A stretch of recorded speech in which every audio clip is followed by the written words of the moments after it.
ഇങ്ങോട്ടുണ്ടാ മക്കളെ, എത്ര നേരം കൊണ്ട് തോണ്ടിക്കൊണ്ടിരിക്കുവാ. സെർച്ച് ചെയ്യട്ടെ അമ്മൂമ്മ. കിട്ടി കിട്ടി നോക്ക്. എന്റെ ദൈവമേ, എന്റെ കുഞ്ഞ് ചെളിവെള്ളത്തിനകത്ത് കിടന്ന് കുളിക്കുന്നു നോക്ക്. ഇത് ചെളിവെള്ളത്തിനകത്ത് കുളിക്കണല്ല. പിന്നെന്തോക്കളെ അമ്മൂമ്മ, ഈ റോഡില് വലിയ കുളം പോലത്തെ കുണ്ടും കുരിയല്ലേ ഇപ്പൊ ഉള്ളത്. അപ്പൊ അത് അടയ്ക്കാൻ വേണ്ടി ഡാഡി സമരം ചെയ്തതാ ചെളിവെള്ളത്തിൽ കുളിച്ച്. ദൈവമേ, കഷ്ടം. ദൈവമേ, ജനങ്ങൾക്ക് വേണ്ടി എന്റെ കുഞ്ഞ് പ്രവർത്തിക്കുന്നു നോക്കത്. നട്ടുച്ച സമയം അമ്മൂമ്മ, ഡാഡിയുടെ പാർട്ടിയിൽ ഒരുപാട് അണിയാൽ ഈ സമരത്തിന് വേണ്ടി തയ്യാറ് ചെയ്തതാ. പക്ഷെ ആർക്കും വയ്യ, എന്റെ ഡാഡിക്ക് മാത്രം ഇത് സാധിച്ചു. നോക്ക്, എത്ര മക്കളെ? 5K എന്നൊക്കെ ഇട്ട് വെച്ചേക്കുന്ന 5000 പേര് ഉണ്ട്. എന്ത് ഇതോ? ആ, ലൈക്ക് നോക്കമ്മ, 3000 എത്ര ഉണ്ട്. ഇത് ഭയങ്കര സംഭവം. കാണാ. നിനക്ക് പുച്ഛായില്ലേ അവനെ കാണാ. എന്റെ കുഞ്ഞ് നടന്ന് നാടിന് വേണ്ടി കിടന്ന് പ്രവർത്തിക്കുന്നത് നിനക്കൊക്കെ പുച്ഛം. ഞാനിതിനെ പുച്ഛിക്കണത് അതെന്റെ കെട്ടിയോനാ. അവക്ക് പിടിച്ചില്ലടാ ഞാൻ പറഞ്ഞത്. അവക്കൊട്ടും പിടിച്ചില്ല. അതെ, ഇത്തരത്തിലുള്ള വർത്താനം പറഞ്ഞ അമ്മയാണെങ്കിലും ശരി അമ്മായിയമ്മയാണെങ്കിലും ശരി ആർക്കും പിടിക്കൂല. എന്റെ ഇവിടെ തല ചോടി പറിക്കുവാന്നല്ലേ. എനിക്ക് ഒരു വിലയില്ലല്ലോ അവിടെ. എടാ, നീ ഇവിടുന്ന് കഴിയേണ്ടവനല്ല. ഇവക്കടെ കൂടെ കൂടിയാ നീ ഇങ്ങനെ ഇവിടെ കഴിയേണ്ട വന്നത്. വേറെ വല്ല പെങ്കൊച്ചിനെയും കെട്ടിയായിരുന്നെങ്കിൽ എന്റെ കുഞ്ഞ് എവിടെ കഴിയേണ്ടവനാ. എന്റെ കുഞ്ഞ് വന്ന് കിടന്ന് കുഞ്ഞിനെ കൊണ്ടുപോയിക്കോ എവിടെയെങ്കിലും എന്നാ. ഇവിടെ അച്ചി വീട്ടിലെ പൊറുതിയൊക്കെ മതി. നീ പാലെല്ലാം കാണാൻ വാ. അവിടെ വായിരിക്കുന്ന മൊത്തം കേൾക്കുകയും വേണം. നാണം കെട്ട് നീ ഇച്ചി വിലയും നിലയൊക്കെ ഉള്ളവനില്ലേ. നീ ഇങ്ങനെ നടന്ന് പെണ്ണിന്റെ വായിരിക്കുന്ന കേട്ടോണ്ട് ഇവിടെ കടന്ന് കേൾക്കുന്നവരെന്നെന്താ പറയും? മക്കളിൽ നിന്ന് കേട്ട് പഠിക്കല്ലേ. എന്നെ അങ്ങോട്ട് ഡൈവോഴ്സ് ചെയ്യിട്ടോ. എന്നിട്ട് അമ്മ പറയണ പെണ്ണിനെ എന്താന്ന് കിട്ട്. പാലാൽ ഇഷ്ടം പോലെ പെൺപിള്ളേരുണ്ടാവും. ഇപ്പോഴും എടാ മേളത്തെ ജോർച്ചാന്റെ മോള് നീ എന്റെ അടുത്ത് ചോദിക്കുവാ, ക്ലീറ്റോ വന്നോ ഇപ്പോഴും അവക്കടെ മനസ്സിൽ നീയാ. നേഴ്സിനും അങ്ങ് പോയെങ്കിലും സത്യം പറയാല്ലേ. എനിക്ക് പിന്നെ ഈ പറഞ്ഞ മാതിരി അവിടെ പോയി രാഷ്ട്രീയ പ്രവർത്തനം നടത്താൻ പറ്റില്ലല്ലോ. അപ്പൊ അതുകൊണ്ട് ഞാൻ തൽക്കാലം ഇവിടെ തന്നെ നിൽക്കാം. നിനക്ക് ഇതേ പറ്റൂ. നിനക്ക് ഇവിടെ വായിരിക്കുന്ന കേട്ടും ഇവിടെ ആങ്ങളുടെ വായിരിക്കുന്ന കേട്ടും ജീവിക്കാനാ നിന്റെ വിധി. അതൊക്കെ അവർ സ്നേഹം കൊണ്ട് പറയണല്ലേ അമ്മച്ചി. അതിരിക്കട്ടെ, നീ രാവിലെ വല്ലതും കഴിച്ചോ? ഞാനിപ്പം നോയമ്പാ. അത് ശരി. എടാ, പെണ്ണും പിള്ള എടുത്ത് നേരം വെളുത്ത് 2 അപ്പവും കിഴങ്ങേറി എടുക്കടി, ഇവിടെ കൊണ്ട് വെക്കടി എന്ന് പറഞ്ഞ് തിന്നാനുള്ളൊരു കഴിവ് വേണം. അല്ലാതെ തങ്കം എന്ന് പറഞ്ഞിട്ട് പൊതിഞ്ഞേട്ടി അവിടെ ഇരിക്കുകയല്ല ചെയ്യണ്ടോ. അല്ല, അവൾ രാവിലെ എൻ്റെ അടുത്ത് ചോദിച്ചു എടുക്കട്ടെ. ഞാൻ പറഞ്ഞു നോയമ്പാ ഒന്നും വേണ്ടെന്ന് പറഞ്ഞു. എന്തായാലും ദൈവമേ വല്ലാത്ത കൂത്തായി പോയി. ഞാനേ പാർട്ടി ഓഫീസിൽ പോയിട്ട് വരാം. അതുവരെ വേറെ കുഴപ്പമൊന്നും ഉണ്ടാക്കല്ലേ അമ്മച്ചി. മക്കളെ ചില്ലറ വല്ലതും ഉണ്ടോ? വണ്ടിക്കകത്ത് കാണാൻ പാടില്ലെങ്കിൽ എൻ്റെ ഒരു പൈസ ഇല്ല അമ്മച്ചി. എൻ്റെ പൈസ ഒന്നുമില്ല. മക്കളൊരു കാര്യം ചെയ്യാൻ അമ്മച്ചിയുടെ പേഴ്സ് അതിനകത്തുണ്ട്. എന്തോന്ന് വെച്ചാൽ എടുത്തോണ്ട് പോ. മക്കളെടുത്തോണ്ട് പോ. ആർക്ക് വേണ്ടി ഉണ്ടാക്കുന്നേ? ഉണ്ടാക്കിയാലും എന്ത് ചെയ്യേ? ഒന്നുമില്ല. എന്റെ കുഞ്ഞെങ്കിലും ജീവിക്കട്ടെ. മക്കളെ പോകുന്ന വഴിക്ക് ചൂട് വെള്ളം എല്ലാം മേടിച്ച് കുടിക്കും. നിനക്ക് അതൊക്കെ യോഗം ഉള്ളു. ഇവിടെ നിന്നും കുടിക്കാനൊന്നും യോഗമൊന്നും ഇല്ല. ഞാൻ 100 രൂപ എടുത്താ അമ്മച്ചി. ഓ, അവനും പോയി. എന്നുവെച്ചാൽ ചൂട് വെള്ളം ഒന്ന് തള്ളയ്ക്ക് കൊണ്ടുവരണമെന്നുള്ളൊരു ചിന്തയില്ല. നേരം എടുത്ത് ഗുളിക അടിക്കണ്ട, തലവേദന എടുത്ത് മുക്കുപോലെ പാത്രം മൊത്തം അടിച്ചു പൊട്ടിച്ചവൾക്ക്. ഒരു ചൂടുവെള്ളം ഒരു തള്ള ചോദിച്ചാൽ അവൾ ആ അടുക്കള മൊത്തം അടിച്ചങ്ങ് നിരപ്പാക്കും അവള്. എന്തിനാ പറയുന്നത്? എൻ്റെ കുഞ്ഞിനെ വിളിച്ചോണ്ട് ഞാനങ്ങ് പോയാൽ മതിയായിരുന്നു. ഈ കഷ്ടപ്പാടിൻ്റെ ഇടയ്ക്ക് എൻ്റെ കുഞ്ഞിനെ ഇവിടെ വായിരിക്കുന്ന കേൾക്കണോ ഇങ്ങനെ നടന്നു? അവനെ വിളിച്ചോണ്ടങ്ങ് പോയാൽ മതിയായിരുന്നു.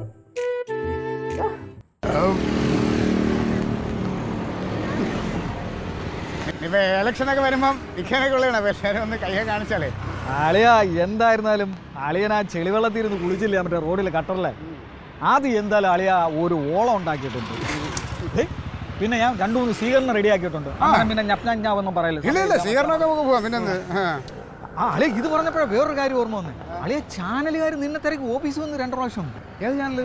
മറ്റേ എന്താണ് ഏത് ചാനലാ? ഇവിടെ വിഷൻ കേരള. വിഷൻ കേരള. ഓ, അതിനാണ് അവൻ എന്നെ വിളിച്ചത്. നീ എന്താ പറഞ്ഞു? ഞാൻ പറഞ്ഞു ഇപ്പൊ എനിക്ക് ഇന്റർവ്യൂ ഒന്നും തരാൻ പറ്റത്തില്ല, അവൻ ഭയങ്കര തിരക്കിലാണെന്ന് പറഞ്ഞു. നീ എന്തിനാണ് അങ്ങനെ പറയാൻ പോയത്? ഇന്റർവ്യൂ എന്നുള്ള ഒരു അവസരമല്ലേ അത് കിട്ടണത്?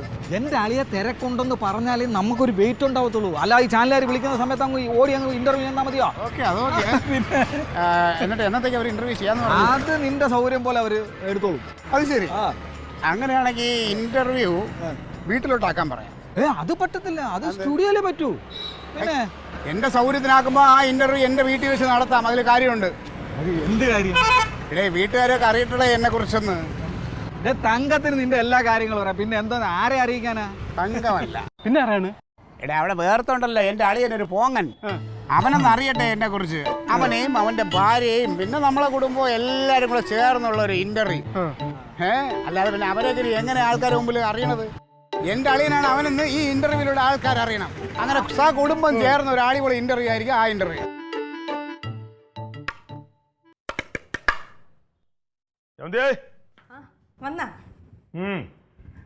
എന്തുണ്ട് വിശേഷങ്ങൾ? ഏട്ടാ ഒരു കാര്യം അറിഞ്ഞാ? ക്ലീറ്റോ ചേട്ടനെ പൈപ്പിമൂട് ജംഗ്ഷനിൽ വമ്പൻ സ്വീകരണം. ഒന്നും ഏട്ടനെ അറിഞ്ഞില്ലേ? ഇപ്പം ഇല്ല. ക്ലീറ്റോ ചേട്ടൻ സമരം ചെയ്ത് ആ റോഡ് പണി തീർത്തില്ലേ? ആ റോഡ് അവൻ സമരം ചെയ്യണ? അത് തന്നെയാ. എടി അവൻ ഒരു ദിവസം രാവിലെ അങ്ങോട്ട് പോയപ്പോൾ സ്കൂട്ടർ നാണ്ടും പറഞ്ഞാൽ ആ കുളത്തിൽ അവിടെ ഒരു കുളം പോലെ സ്ഥലം ഉണ്ടായിരുന്നു, അതിനകത്തേക്ക് ഓടയിൽ വീണ് പുറം മൊത്തം വെള്ളമായി. ഇവന് ദേഷ്യം വന്ന് അവിടെ കിടന്ന് എല്ലാവരും ഭയങ്കര വഴക്കായിരുന്നു. ചീത്തയൊക്കെ വിളിച്ചപ്പോൾ ആളുകൾ കൂടി. ഇതിലേതൊരു പയ്യൻ മൊബൈൽ എടുക്കണ കണ്ടവൻ. മൊബൈൽ എടുക്കണ കണ്ടതും ക്ലീറ്റോടെ തനി ഗുണങ്ങന്മാരെ അവൻ പെട്ടെന്ന് റൂട്ട് മാറ്റിയിട്ട് സമരം ചെയ്യും മരണം വരെയും സമരം ചെയ്യും, എത്രയും പെട്ടെന്ന് സർക്കാർ നീതി പാലിക്കുക, റോഡ് നികത്തുക എന്ന് പറഞ്ഞ് ഭയങ്കര ബഹളം ആളെ കൂട്ടി ഫേസ്ബുക്കിലൊക്കെ വന്ന് അങ്ങ് പേരായി. അതല്ലാതെ അവ ഇതിനു വേണ്ടി ഇറങ്ങി തിരിച്ചൊന്നുമല്ല, ഒരു അബദ്ധത്തെ പറ്റിയ കാര്യം. എന്റെ ഏട്ടാ വെറുതെ കുശുമ്പ് പറയരുതേ. അതൊന്നും അല്ല, ക്ലീറ്റോ ചേട്ടൻ സമരം ചെയ്തിട്ട് തന്നെയാ റോഡ് പണി തീർത്തത്. തന്നെ ഇന്ന് വരെ അവൻ ഏതെങ്കിലും ഒരു നല്ല കാര്യം ചെയ്തിട്ടുണ്ടടി? അവൻ മര്യാദക്ക് രാഷ്ട്രീയം വിട്ടനെ. പക്ഷെ നീയും അവളും കൂടെ ചേർന്നാണ് അവനെ പാഴിക്കളണത്. അവൻ എന്ത് തോന്നിയ ദിവസം കാണിച്ചാൽ നിങ്ങളെ കൂട്ടിയിരിക്കും. അതൊന്നുമല്ല, നല്ലത് കണ്ടാൽ ഞങ്ങൾ നല്ലതെന്ന് തന്നെ പറയും. എന്നിട്ടാണ് വൈകിട്ട് ഇവിടെ ചാനലുകാർ ഇന്റർവ്യൂവിന് വരാൻ പോണത്. ഇവിടെ ചാനലുകാർ ഇവിടെ ഇന്റർവ്യൂവിന് വരുന്നുണ്ട്. നമ്മളൊക്കെ ഇരുത്തിക്കൊണ്ട ഇന്റർവ്യൂ. ഞങ്ങളൊന്നും പോയില്ല, എന്നാലും ചാനലുകാർക്ക് നമ്മുടെ അഭിപ്രായമൊക്കെ അറിയണമെന്ന് ക്ലീറ്റോ ചേട്ടനെ പറ്റിയിട്ടുള്ള. അപ്പൊ ഏട്ടൻ വൈകിട്ട് നേരത്തെ വരണം. ശരി, വരാം. ഇപ്പൊ എവിടെ പോവാ? പോയിട്ട് നേരത്തെ വരണ്ടേ? അല്ല അതിന് ഇപ്പഴല്ല, വൈകിട്ട് നേരത്തെ വന്നാ മതി. ഊണ് കഴിക്കണ്ടേ? കഴിക്കണം. തന്നല്ലേ കഴിക്കാൻ പറ്റുള്ളൂ. അല്ല വലിയ കാര്യത്തിൽ പറഞ്ഞ കാര്യം ഒന്ന് പറയണ്ടേന്ന്. വാ, വല്ല കാര്യമുണ്ട് ചുമ്മാ മനുഷ്യനെ മെനക്കെടുത്താനായിട്ട്. അവന്റെ ഇന്റർവ്യൂ ആണെങ്കിൽ അവന്റെ ഇന്റർവ്യൂ, പിന്നെ ഞാൻ എന്തിനാണ്? നല്ലൊരു ദിവസമായിട്ട് കുറച്ച് സന്തോഷം. ഇപ്പൊ നിനക്കെല്ലാവരും അത്യാവശ്യം അറിയാം. നോക്ക് റെഡി ആവുമായിരിക്കും, ഞാൻ വിളിക്കാം. വിളിക്കാം നാത്തൂനെ.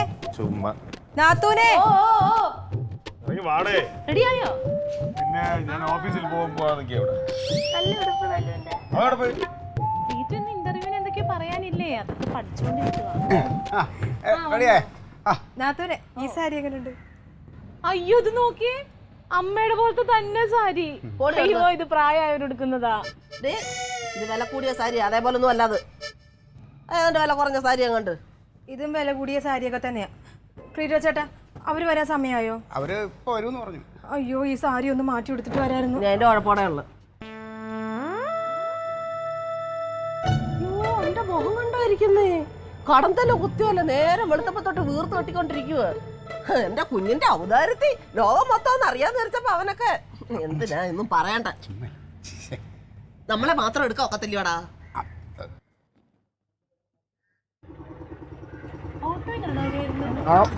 കൊണ്ടുപോയി കേട്ടോ.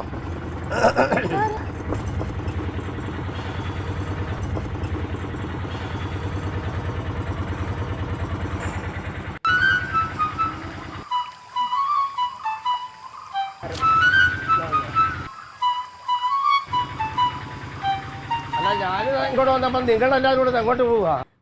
പോവാൻ നിൽക്കുവല്ല അച്ഛാ, ഇവിടെ ഒരു സന്തോഷമുള്ള ഒരു കാര്യമുണ്ട്. എന്തോ സന്തോഷം?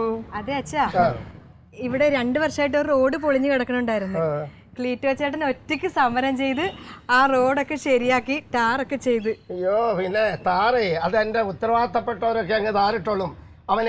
അവനെന്തോ വില പറിക്കാനാ താറിടാനോ?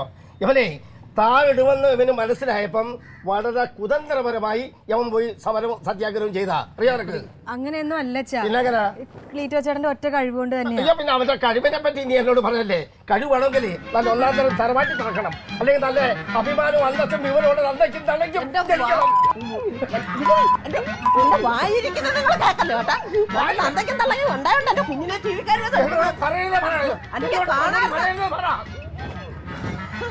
അച്ഛൻ ബഹളം. പക്ഷേ ഇന്ന് ക്ലീറ്റോ ചേട്ടനെ ഇന്റർവ്യൂ ചെയ്യാനായിട്ട് ചാനലിൽ നിന്ന് ആളുകളൊക്കെ വരുന്നുണ്ട്. എന്താ സംഭവം ഉണ്ടായാലും ക്ലീറ്റോ ചേട്ടന് ഒരേ നിർബന്ധം, കുടുംബക്കാരെല്ലാരും കൂടി ഇരുന്ന് ചർച്ച ചെയ്യണം. എന്താ മഹാഭാഗ്യം ഈ സമയത്ത് ഞാൻ ഇവിടെ എത്തിയത്. ഇവനെ പറ്റി എനിക്ക് കുറച്ച് കാര്യങ്ങളൊക്കെ പറയാനുണ്ട്.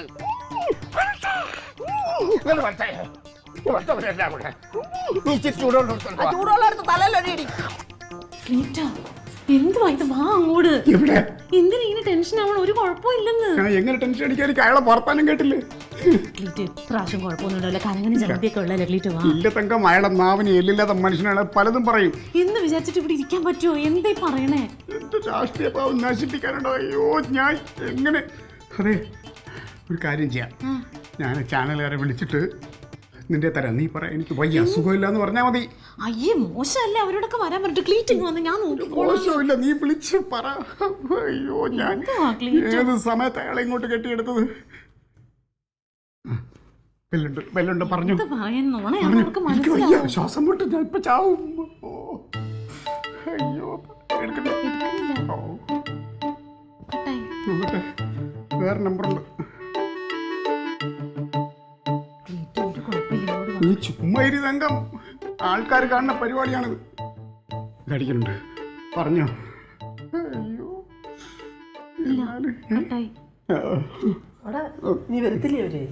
അവര് വന്ന എന്ത്, വന്നില്ലെങ്കിൽ അമ്മച്ചിക്ക് എന്ത്? വന്നാൽ നമ്മൾ എടുക്കും, ഇല്ലെങ്കിൽ ഇല്ല. അത് ശരി. പിന്നെ വെറുതെ മെനക്കെട്ടെങ്കിൽ ഇത്ര ഒരുങ്ങി എന്തിനു തന്നെ? എന്തോ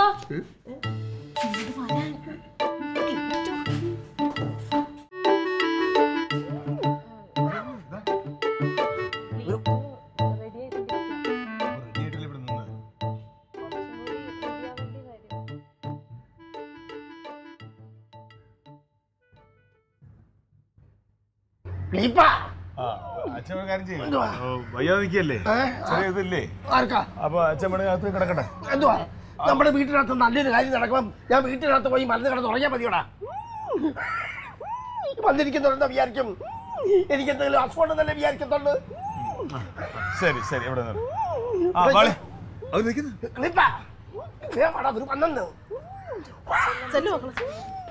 വേഗം കേറി പോടാ. മുഷിയാന്ന് വേഗം കേറി വരാനാ. വീട് കണ്ടുപിടിക്കാൻ ബുദ്ധിമുട്ടൊന്നും ഉണ്ടായില്ല? ഇല്ല, വലിയ പ്രയാസമൊന്നുമില്ല.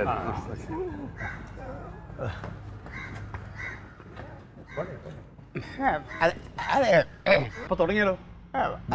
എന്താന്ന് വെച്ചാലേ തൊണ്ടയ്ക്ക് ഒരു ഒച്ചാണ്. വെള്ളം എടുക്കണോ?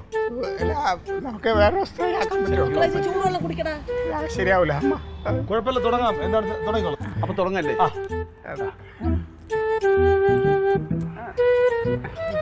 കഴിഞ്ഞ 2 വർഷക്കാലമായിട്ട് പൈപ്പ് മൂട് റോഡ് പൊളിച്ചു കിടന്ന റോഡ് നമുക്ക് ഗതാഗത സൗകര്യം ഒപ്പിച്ച് ജനങ്ങൾക്ക് വേണ്ടിയിട്ട് ഒപ്പിച്ചു തന്ന ആ മഹാനായ നേതാവിനെ നമുക്കിന്ന് പരിചയപ്പെടാം. മിസ്റ്റർ ക്ലീറ്റസ് മത്തായി.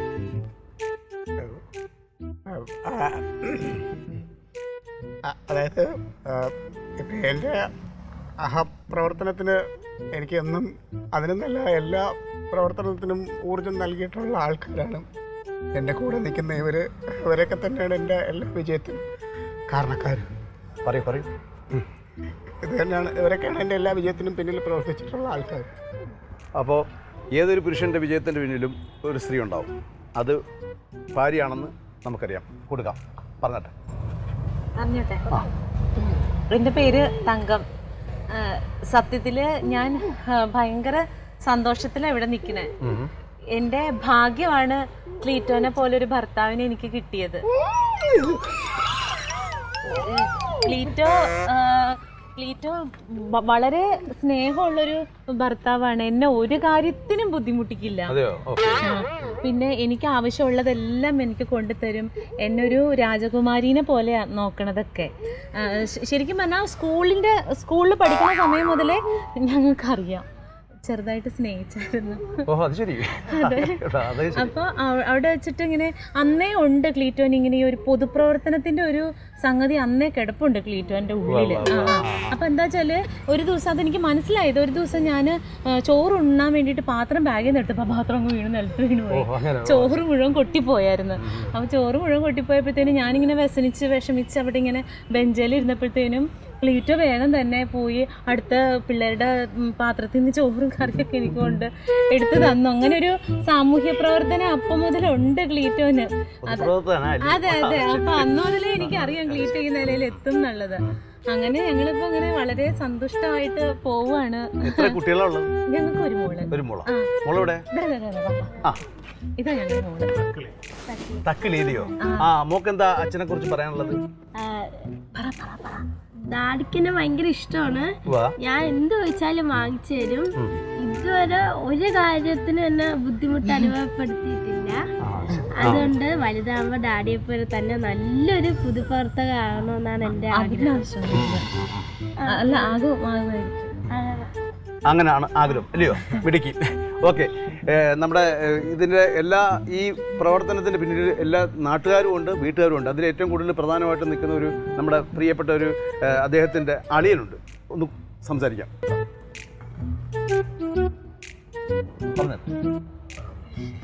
പറഞ്ഞോ. പറയൂ. ഉണ്ട്, കേൾക്കുന്നുണ്ട്. അളിയനാണ് ഞാൻ കനകൻ, KCB ഉദ്യോഗസ്ഥനാണ്. പറഞ്ഞിട്ട് അദ്ദേഹത്തിന്റെ പ്രവർത്തനത്തെ കുറിച്ച് എന്താ പറയാനുള്ളത്? അളിയനെ പോലെ ഒരു അളിയനെ കിട്ടിയത് എൻ്റെ ഏറ്റവും വലിയ ഭാഗ്യമാണ്. ഓക്കെ. പിന്നെ അതുപോലെ തന്നെ ഈ പറഞ്ഞ പോലെ എല്ലാ ദിവസവും ഞങ്ങളിങ്ങനെ അളിയൻ്റെ ഗുണങ്ങളിങ്ങനെ പറയാറുണ്ട്. ശരി. ഒരു അളിയൻ നേരത്തിൽ എന്നെ ഇതുവരെയും അങ്ങനെ ഒരു കാര്യത്തിനും ബുദ്ധിമുട്ടിച്ചിട്ടേ ഇല്ല പുള്ളി. അളിയൻ ഓരോ ദിവസവും ഓരോന്നിൽ ചെന്ന് ഇടപെടും. അതിന്റെ പിറകെ അടക്കലാണ് നമ്മുടെ പരിപാടി. എന്ന് പറഞ്ഞാല് അളിയൻ ഒരുപാട് ഗുണങ്ങൾ ചെയ്യുന്ന ആളാണ്.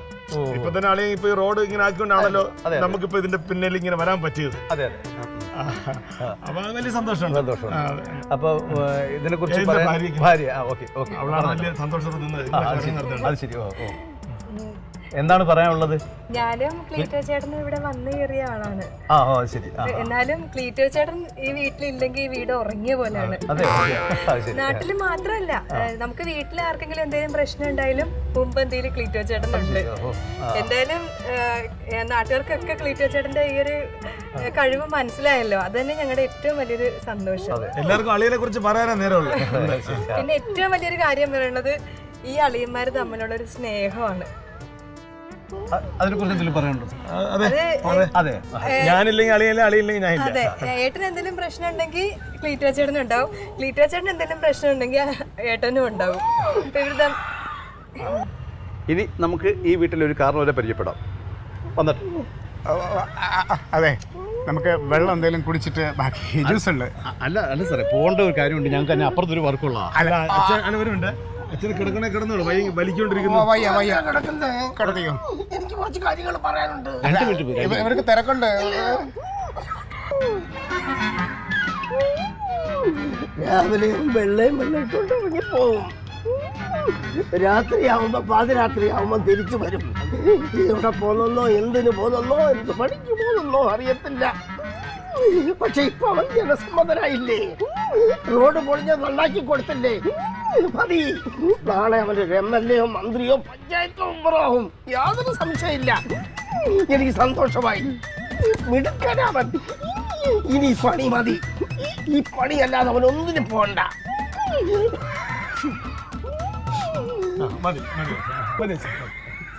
ഇനി നമുക്ക് മറ്റൊരാളെ പരിചയപ്പെടാം. ഈ ഭാഗ്യവാന്റെ അമ്മയെ പരിചയപ്പെടാം. എനിക്ക് 2 മക്കളാ സാറേ, ഒരു മോളും ഒരു മോനുമാ. ഇവ ഇങ്ങനെയൊക്കെ ആവൂന്ന് എൻ്റെ വയറ്റിൽ കിടന്നപ്പോഴേ എനിക്കറിയാമായിരുന്നു. എൻ്റെ വയറ്റിൽ കിടക്കുമ്പോഴേ അവൻ്റെ അപ്പച്ചൻ്റെ പ്രസംഗവും അപ്പച്ചൻ രാഷ്ട്രീയത്തിൽ പോയൊക്കെ അങ്ങനെയൊക്കെ ഒരു കലാകാരമായിട്ടുള്ളൊരു വ്യക്തിയാണ്. അന്നേരം എൻ്റെ വയറ്റിൽ കിടക്കുമ്പോഴേ അവൻ ആ കലാവാസന വന്ന് വന്ന് വന്ന് വന്ന് അവൻ ജനിച്ചതാണേ. അന്നേരം ഇത് കിട്ടുന്നതിൽ അതിശയമൊന്നുമില്ല. എനിക്കറിയാം ഇവ ഇങ്ങനെയൊക്കെ ആയി തീരുമെന്ന്. സ്കൂളിൽ പഠിക്കുന്ന സമയത്താണെങ്കിൽ അവൻ പ്രസംഗത്തിനും പാട്ടിനും എന്തിനാ മാപ്പിള ഡാൻസിന് വരെ അവൻ ചേർന്ന് കിണ്ണങ്ങളൊക്കെ മേടിച്ചിട്ടുണ്ട്. പിന്നെ കിണ്ണം മേടിച്ചോണ്ട് വന്ന് വീട്ടിൽ കൊണ്ടുവന്ന പിന്നെ അതിനകത്ത് മതി അവന് കൂട്ടായി. പിന്നെ വേറൊരു പിഞ്ഞാണം വേണ്ട. അയ്യോ, കഥ പറഞ്ഞു കൊടുക്കണം അവന്. ചോറുണ്ടായി ഞാൻ കഥ പറഞ്ഞു കൊടുത്താ, ഒരു കഥ പറഞ്ഞു കൊടുത്താ 10 കഥ പറഞ്ഞു കൊടുത്താലും അവന് മതിയാവത്തില്ല. എൻ്റെ കുഞ്ഞ് ഈ നെഞ്ചത്ത് വളർത്തിയത് ഞാൻ അവനെ വളർത്തിയത് 7ാം ക്ലാസ്സിലായപ്പോ. ഒരു ബന്ധു വീട്ടിൽ കൊണ്ടുവന്ന് നിർത്തി ഇവന് അവിടെ പഠിപ്പിക്കാനേ. അവിടെ അതിനുശേഷവും ഞങ്ങൾക്ക് കഷ്ടകാലം തുടങ്ങിയത്. 7ാം ക്ലാസ് കഴിഞ്ഞ് 8ാം ക്ലാസ്സിലോട്ടായപ്പോഴത്തേന് ഈ പെങ്കൊച്ചോട്ടങ്ങ് സ്നേഹമായി. അവളുടെ ഒരു ലെറ്റർ ഏതാണ്ട് കണ്ട അങ്ങ് പ്രേമത്തിലായി. പിന്നെ ഈ കഷ്ടപ്പെട്ട് വളർത്തി അപ്പച്ചനും വേണ്ട അമ്മച്ചനും വേണ്ട ആരും വേണ്ട. അവന് കഷ്ടപ്പെട്ട് ഞാൻ വളർത്തിയത് മാത്രം മിസ്സായി. അവൻ എന്നിട്ട് തിരിഞ്ഞു നോക്കത്തില്ല. എന്റെ കുഞ്ഞിനെ പിന്നെ ഞാൻ കണ്ടിട്ടില്ല. അവൻ കല്യാണം ഏതൊരു പെണ്ണിനെ വിളിച്ചോണ്ടങ്ങ് പോയി. സാറ് പറ സഹിക്കോ? ഒരു പറ്റത്തുള്ള സഹിക്കോ സാറേ?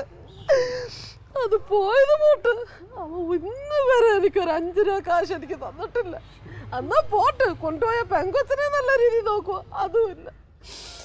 ഇവ എവിടെല്ലാം ഉണ്ടാക്കിയാലും എന്ത്, ഏത് റോഡ് നന്നാക്കിയാലും സ്വന്തം പറ്റതള്ളയുടെ കണ്ണീരൊപ്പത്ത് അവൻ മുടിഞ്ഞു കൊടുത്തേ. ഈ ഇന്റർവ്യൂ ചെയ്യുന്നതിന് മുമ്പ് അദ്ദേഹത്തിന്റെ വാക്കുകൂടെ നമുക്ക് കേൾക്കാം.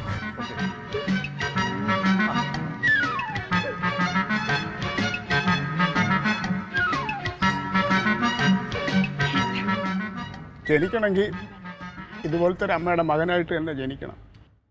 അല്ലാതെ എനിക്കൊന്നും പറയാനില്ല.